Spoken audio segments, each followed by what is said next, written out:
And we're back with our show, North of the Broad. EricFennell is with us now. He's a treasurer of the Old Village Association of Port Royal. He, of course, is a volunteer, and in his day job, he works with senior citizens. But he's here to talk a little bit about OktoPRfest, which is coming up. But before that, what is the Old Village Association of Port Royal? The Old Village Association is a nonprofit organization where we host several festivals and gatherings throughout the course of the year, and we use the proceeds for that to give back to the local community.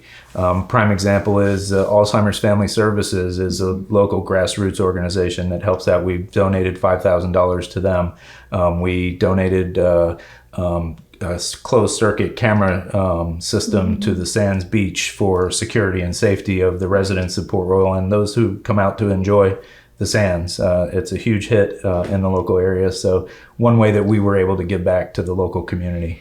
You had mentioned before we started the interview that it's been a tough year with COVID. We've missed 3 festivals. So correct. That has it put a dent in what you've been able to give back to the community? It did slow our return back to the community, right. But we're happy that we're back at it again. You're back. Yes, we missed 3 large festivals. We host the Soft Shell Crab Festival every year, which is our main event that usually draws the most people. And then the OktoPRfest, what we're talking about today, is our second in terms of attendance. Yes, and so it's going to be big this year.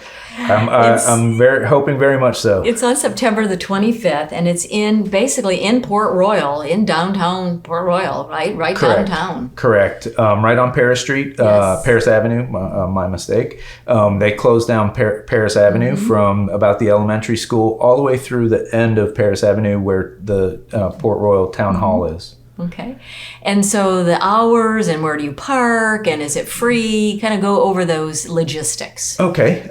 The parking is throughout the side streets because the center street, Paris Avenue, will be closed down, and we line the sides of the street with different booths of food vendors, craft vendors. Any of our sponsors that sponsor at a particular level will be afforded a tent out on the street where they can showcase their own business as part of the sponsorship program. We start up at 11 a.m. and we'll go till 5 p.m. And so what else is there to do besides eat and be with your fellow citizens in the community? It's neat. Lee Distributors is our supporting distributor for beverages, adult beverages. We're going to have a beer garden set up with craft beers. We'll have an accordion player participating in that. Fun. We have actually 2 bands that are going to be out throughout the course of the day. We'll start the day off with the Rhinelanders, obviously with a German theme. Right. They're also known locally as the Velvetones. So they do a couple of different... They do both genres? Correct. Okay, cool. And then we actually went to Nashville to get our next performer. So our next performing group is the Dark Water Project. They are coming from Nashville, Tennessee, and they'll be performing and closing out the show. Are they like a country? Are they a little pop? They're a little bit of both? Little country, but more kind of towards the rock. Not heavy rock, but right. Definitely more of a rocky kind of feel to it. And so the bands, where are they located, and how do people just bring a chair and listen, or they dance, or what? All of the above. We do have people that dance right in the center of Paris Avenue. They will set up right in the street there.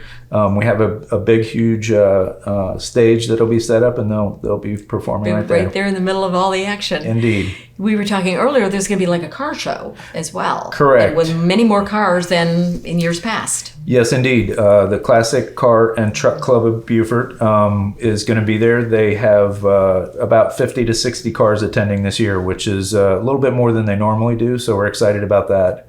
We also have the Bikers for Against Bullies coming out. They're going to be represented there as well. Right. And talk a little bit about Bikers Against Bullies. That's a wonderful organization, isn't it? It nonprofit. It's a nonprofit, and their main theme, obviously, is just as their name says. They really do champion efforts to mitigate or eradicate bullying for the kids of our communities. Of our community. Anything else that we didn't mention about the festival? You want to make sure it is free, but of course all the food and everything, there's a charge for that. But correct. Like looking at the cars and the bands, all All part are free. of it. We'll have a kids zone there. I do want to mention a couple of our sponsors. Obviously, the town of Port Royal is a huge sponsor of the event. We have Lee Distributors, as I mentioned earlier, S&K Signs, New South Shirts, Beaufort Lifestyles. This is like the community coming together to both give back to the community and then also showcase their own business. And if anyone wants to still sponsor, they certainly can. There's still room. There's still opportunity. Correct. Absolutely. We'd love to have any new and old sponsors come on out to support the event. Support the event and the give back to the community. And Correct. we want this year to be bigger than ever. Yes, absolutely. All right. Thank you, Eric, for You're being quite with welcome. us on North Thank of the you for having Broad. me. And thank you all for joining us for this edition of our show. And we'll see you next time. Thank you for joining us. Bye-bye.